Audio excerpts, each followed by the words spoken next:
और उसी समय एक सुंदर समय आया भगवान शिव के जीवन में। हम सबके जीवन में कभी न कभी अच्छा अवसर आता है, तो भगवान शिव के भी जीवन में आया, समय में आया। भगवान शिव समाधि लगाए हुए थे और उसी समय ये माता सुरभि का जो बछड़ा जो इनके साथ ही प्रकट हुआ था ना, क्या नाम था? मनोरथ। क्या नाम? मनोरथ। याद रख लीजिए, ये माता सुरभि के पहले संतान हैं, मनोरथ। और ये मनोरथ का नाम ही आगे क्या बना है वो फिर बताएंगे, अभी बताएंगे। ये मनोरथ भगवान शिव के साथ प्रकट हुआ था। दोनों भाई हैं समझिए, क्योंकि माता सुरभि के गर्भ से एक साथ प्रकट हुए हैं ना, तो एक साथ किसी माँ के गर्भ से जो प्रकट हो, उत्पन्न हो, जन्म हो, उसको भाई कहते हैं ना। तो मनोरथ और भगवान शिव एक साथ ये प्रकट हुए थे। तो भगवान शिव तो वापस आ गए कैलाश, अब ये मनोरथ वहां अकेला हो गया। तो ये पूरे गोलोक धाम की परिक्रमा करते थे अकेले, और सब जितने भी स्वर्ग लोक के देवता है सबको देखते थे ये ऊपर में। अब एक दिन की बात है, ये मनोरथ गोलोक धाम में भ्रमण करते करते जहां भगवान शिव बैठे थे उसके ठीक ऊपर में ये खड़े हो गए, क्योंकि गोलोक धाम ऊपर है ना, स्वर्गलोक नीचे है। तो जहां पर भगवान शिव बैठे थे कैलाश, तो वही मनोरथ रुक गया और वो पहचान रहा था, क्योंकि बछड़े के रूप में भगवान शिव को देखा था। पर भाई भाई होता है, कैसे भी रूप में हो वो भाई समझ जाता है, क्योंकि कलयुग के भाई भी नाक नक्शा सब एक होता है ना। एक माँ के संतान है तो कुछ न कुछ जरूर मिलेगा भाई से। हम दोनों भाई जब एक साथ मंच में बैठते हैं तो लोग धोखा खा जाते हैं, ये बड़े हैं कि ये बड़े हैं।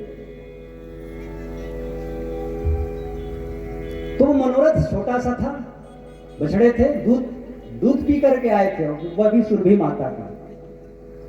और सुरभि माता के दूध पी करके आया था, इसलिए उछल कूद कर रहा था। आज भी देखिएगा गौ माता के बछड़े बछिया जब दूध पीता है तो तुरंत उछल कूद प्रारंभ कर देता है। मेरे यहाँ बछड़ा बछिया जितने भी हुए 4, 5, 6, वो सब कूद करके मेरे बिस्तर में रोज खेलते थे और साथ में ही सोता था, क्योंकि स्वभाव है, जैसे हमको बनाएंगे वैसे ही बन जाता है। लोग कुत्ते को अपने 50-50 लाख की गाड़ियों में घुमाते हैं, ऐसा कोई स्थान नहीं है घर का जिसको हमको शुद्ध कहा जाए, वहां भी वो जा रहा है। तो वह तो गौ माता है, उनके बछड़े हैं। तो मनोरथ वहां पर देखने लगा भगवान शिव को, और ठीक ऊपर में था और झाग बन रहा था उसके मुख में, क्योंकि दूध पी करके आया था। और ऐसे ऐसे मुंह खोलने के कारण उनके मुख से वो झाग गिरने लगा, और ऐसे स्थान पर गिरा वो सब भगवान शिव के जटाओं में समाने लगा। और जैसे ही जटाओं में वो झाग गिरा तो भगवान शिव की समाधि खुल गई, बंद हो गया वो। और जैसे उनकी समाधि खुली तो भयंकर कोप किए भगवान शिव ने, क्योंकि उनके समाधि को भला कौन तोड़ सकता है। एक ने तोड़वाया था तो भस्म हो गया था कामदेव महाराज।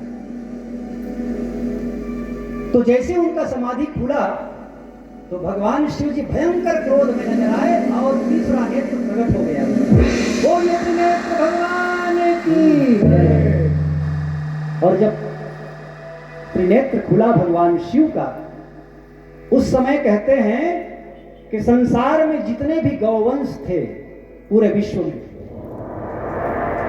वो सभी गायों का रंग बदलने लगा। इस घटना के पहले सभी गायों का रंग सफेद था, सभी गायों का रंग सफेद था। जब भगवान शिव जी का तीसरा नेत्र खुला तो गायों का रंग बदलने लगा। कोई काली हो गई, कोई लाली हो गई, कोई प्यूरी हो गई, कोई कबरी हो गई। अनेक प्रकार के 56 प्रकार के गायों के रंग के वर्णन है।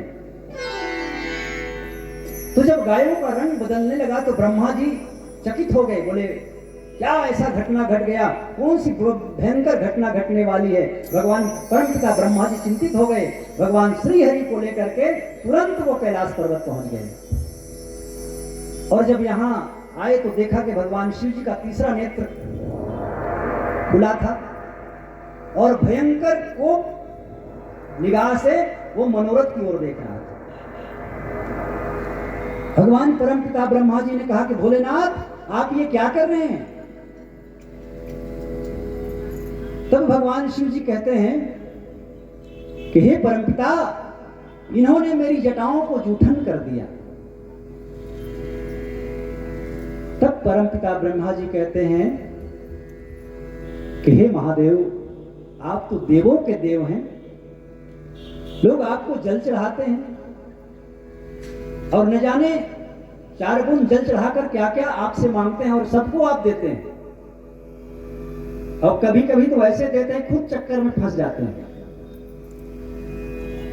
इसलिए भोलेनाथ आप सबको वरदान देते हैं। एक बार एक गांव में एक बहुत गरीब आदमी था, बहुत गरीब था। तो माता पार्वती ने एक दिन भगवान भोलेनाथ जी से कहा कि चलो आज मृत्यु लोक घूमने चलते हैं। तो बोले क्या करेंगे घूम के। भोलेनाथ शंकर जी ने कहा कि क्या करेंगे वहां घूम के भाई मृत्यु लोक में। बोले नहीं स्वामी, हमको जाना ही है। अब भाई नारी हट है ना, बाल हट, नारी हट और राज हट। बहुत मनाया, भगवान शिव ने नहीं मानी। कहे हमको देखना ही है, घूमना ही है आज मृत्यु लोक में, कैसे कैसे लोग रहते हैं। बोले चलिए। बोले एक शर्त में ले जाऊंगा। बोले कैसे महाराज।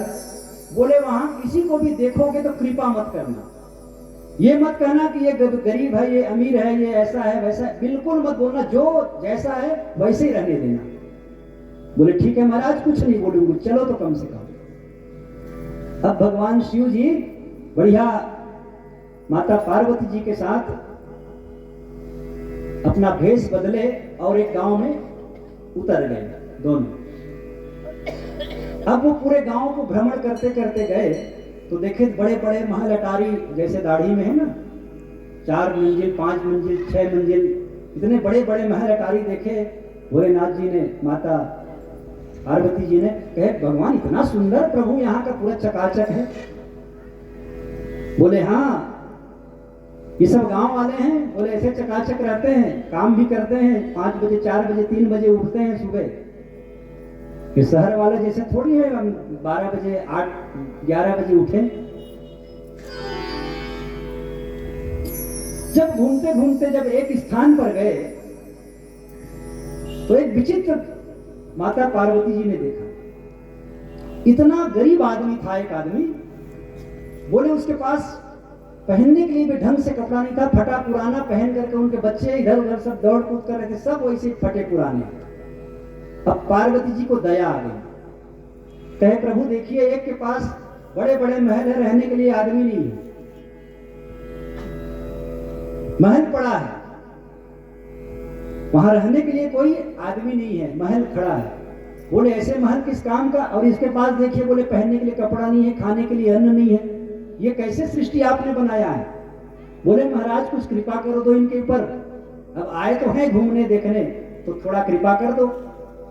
बोले पार्वती जी तुम जानती नहीं, पार्वती ये कलयुग के आदमी हैं, कलयुग के आदमी के ऊपर कृपा करोगे तो सिर पे चढ़ता है। बहुत समझाया भोलेनाथ जी ने। नहीं महाराज, बोले ऐसा नहीं है, कितना गरीब है बेचारा, इतना गरीब तो मैं आज तक किसी को नहीं देखा।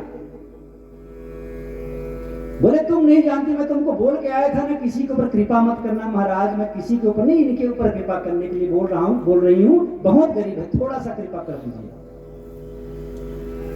बोले चलो कह रहे तो कर देता हूं। उसको बुलाया, भाई इधर आ। तो आया। बोले कैसे तुम्हारे पास कुछ खेती खार है कि नहीं है। बोले नहीं है महाराज, कुछ भी नहीं है। बोलिए शंकर भगवान की। बोले महाराज कुछ भी नहीं है। बोले बेटा एक काम करो, मैं तुम्हें कुछ 2-4-5 एकड़ खेती देता हूं, खेत, तुम उसमें किसानी करोगे? बोले मेहनत करोगे? बोले हाँ महाराज, मिलेगा तो क्यों नहीं करूंगा, वैसे मुझे गांव वाले कोई देते नहीं है। तो बोले बेटा मैं खेत तुमको दे रहा हूं और उसको अधिया में दे रहा हूं, जो भी फसल होगा उसका आधा हिस्सा मेरा रहेगा, आधा तुम्हारा रहेगा। अब बोले समय में देना मुझे, जो आधा उसमें फसल होगा। बोले ठीक है महाराज। तब वो किसान जो है उनके साथ में पत्नी के साथ बढ़िया खेती करना प्रारंभ किए, बढ़िया हल वगैरह चलाए। तो भगवान शिव ने एक और वहां पर शर्त किया। बोले एक काम करो, तुम इस साल जो फसल लगाओगे ना, उस फसल का नीचे का हिस्सा मेरा रहेगा और ऊपर का हिस्सा तुम्हारा, आधा आधा। नीचे का हिस्सा बोले मेरा रहेगा, शिव जी ने कहा, और ऊपर का हिस्सा तुम्हारा। उसने कहा ठीक है महाराज। अब वो किसान बढ़िया खेती को तैयार किया और दिमाग लगाया कि ऐसा कौन सा फसल है जो ऊपर फलता है। तो धान, गेहूं, बाजरा है ना, ये सब ऊपर फलने वाला है, और शिव जी ने नीचे को मांगा था। तो बढ़िया सुंदर लहलहाते फसल लगा दिया धान का, और जब समय आया तो धान के बाली को काट लिया और पूरा ठूठ भगवान शिव जी के लिए छोड़ दिया। अब आए पार्वती जी के साथ, चलो बोले आधा फसल लेने। आया तो देखा, बोले जाओ महाराज ले लो। बोले थे आप नीचे का फसल मेरा है, तो ये नीचे का है, सब ले लीजिए आप। शिव जी ने कहा देखा पार्वती, मैं कहा था ना ये कलयुगी आदमी है, कितना चालाक। अरे महाराज हो गया ना, एक ही साल तो करेगा ना इसे। अब इस साल आप बोल दो कि ऊपर का हिस्सा मेरा, अब देखते हैं कैसे चालाकी करेगा, तो देना ही पड़ेगा। तो फिर शिव जी ने कहा कि ठीक है भाई, इस साल तुम तो चालाकी कर दिए मेरे से, बेटा इस साल ना ऊपर का हिस्सा मेरा, जो भी फसल होगा। अब वो किसान फिर दिमाग लगाया, हे भगवान ऊपर का हिस्सा मंगा है, फसल मंगा है, दाना मंगा है, तो ऐसा फसल लाया जाए जो ऊपर ना फले नीचे फले। और नीचे फलने वाले क्या क्या है आप सब लोग जानते हैं, क्या क्या है जी? वो गौटिया बैठे, क्या क्या फलता है नीचे? मूंगफली, जिमी कांदा, जितने फसल जो नीचे फलने वाले हैं वो सब लगा दिया पूरे खेत में। और सब समय पर आया तो सब उखाड़ लिया फसल, और भगवान शिव के लिए फिर वही डंगाल। अब फिर पार्वती जी के साथ आए भोलेनाथ, तो कहे दे महाराज ले जाइए आधा हिस्सा अपना, नहीं है ऊपर का। बोले देखे पार्वती ये किसान है कलयुगी के। कहे महाराज हो गए ना, वही बार तो ठगेगा। अब इस बार कहा भोलेनाथ जी ने कि तुम बहुत चालाकी कर रहे हो जी, अब इस साल जो फसल लगाओगे ना बेटा, तो ऊपर का हिस्सा भी मेरा रहेगा और नीचे का हिस्सा भी मेरा रहेगा। भोलेनाथ जी ने कह दिया। अब देखता हूं तुम कैसे चालाकी करोगे। अब वो किसान भी चालाक था, वो गया बाजार और ऐसे फसल की तलाश किया जो बीच में फलता है। क्या? भुट्टा। और वो पूरे खेत में पूरा भुट्टा लगा दिया, और जब समय आया तो भुट्टे को तोड़ लिया और शिव जी के लिए सब डंगाल। तो ऐसे कलयुगी आदमी, इसलिए भगवान शिव जी ऐसे ऐसे कृपा करते हैं, कभी स्वयं फंस जाते हैं।